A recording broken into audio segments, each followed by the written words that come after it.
세포이 항쟁은 1857년에 일어났습니다. 당시는 무굴 제국 말기였고 명목으로만 무굴의 황제가 있었어요. 영국 동인도 회사와 정부가 실질적으로 인도를 지배하고 있었습니다. 세포이란 무엇이냐면 원래 페르시아어에 원어를 둔 말입니다. 보병을 의미해요. 영국 동인도 회사가 인도에 진출한 이후 동인도군은 유럽인뿐만 아니라 인도 현지인 용병도 고용했는데 이 영국군 내의 인도 용병들을 세포이라고 합니다. 비교적 좋은 조건에서 높은 급료를 받고 있었기 때문에 세포이 모집은 쉬웠어요. 폭동이 일어나기 직전에는 영국인 병사가 고작 4만 5천 명에 불과한 데 비해 세포이 수는 23만 8천 명으로 군인 중 85%가 세포이들이었다고 합니다. 그렇다면 세포이들은 왜 폭동을 일으켰을까요? 당시 영국이 인도 내에서 영향력을 확장해 나가고 있었는데 그러면서 굉장히 많은 복합적인 문제들이 사회 전반에 일어나고 있었어요. 당시 영국은 영토 병합 정책을 시행하고 있었는데 이걸 굉장히 급진적으로 진행시키고 있었거든요. 이게 인도 토호 세력들에게 불안감을 심어주었어요. 이미 병합되어 버린 원주민 세력도 영국에 불만을 품고 있었고요.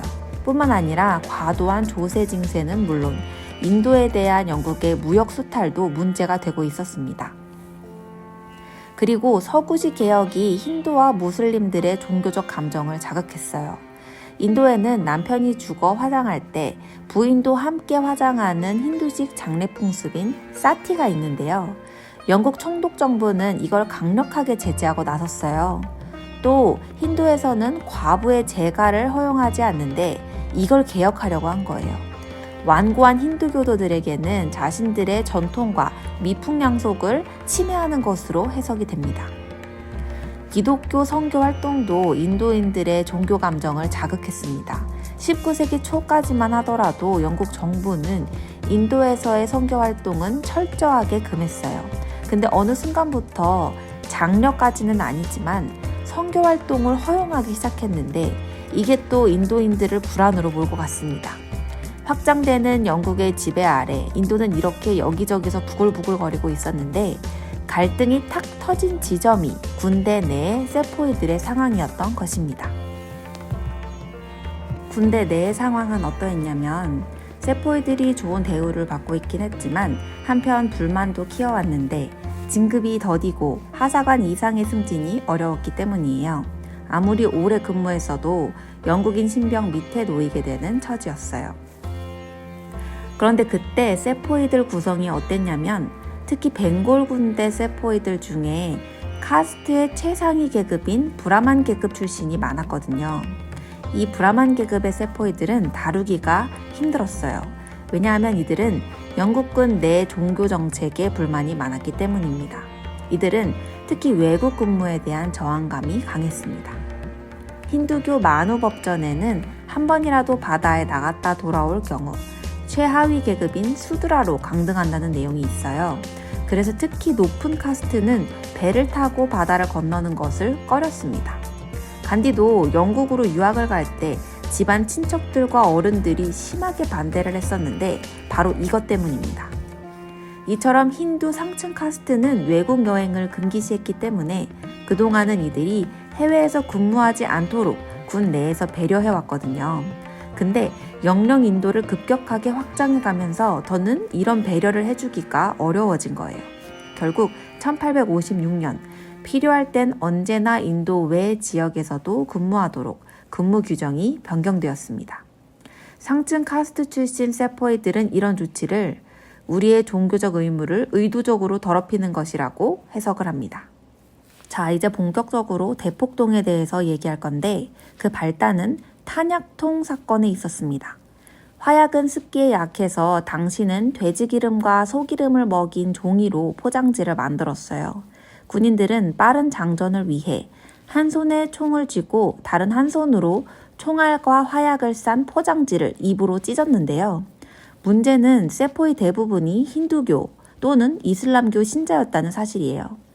손은 힌두에 의해 신성시되어 입에 대서는 안 되고 돼지는 무슬림에 의해 불결하게 생각되어 입에 대서는 안 되는데 그 포장지를 소기름, 돼지기름을 사용해서 만들었던 거예요.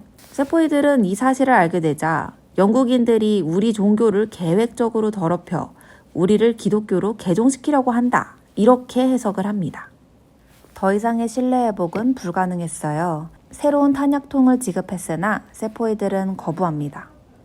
영국 장교의 설득에도 미루트 지역의 세포이 기병대는 탄약통 사용을 거부했어요. 그러자 이 미루트 세포이들에게 10년형이 내려집니다. 영국군 대령은 세포이 부대를 정렬시켜 놓고 장기 형량을 선고받은 병사들이 강등당한 후 쇠고랑을 차고 끌려가는 것을 목격하도록 했어요. 그리하여 1857년 5월 10일 일요일 저녁 미루트의 3개 세포이 연대가 봉기하여 영국인 장교들을 사살하고 구금되어 있던 전우들을 구했습니다. 세포이 반란이 시작된 거예요. 세포이들은 2,000명 영국군이 있는 미루트를 그대로 남겨두고 30마일 거리에 있는 무굴 제국 수도 델리로 진격했습니다. 델리의 인도인들은 문을 열고 이들을 환영했어요. 폭도들은 델리를 장악하고 82세에 이름뿐인 무굴 황제 바하두르샤 2세를 다시 한번 추대합니다. 폭동은 북인도 곳곳으로 확산되었어요. 토지 지배권을 당국이나 대금업자들에게 빼앗긴 사람들과 과도한 징세에 고통받던 농민들이 하나둘 합류했습니다.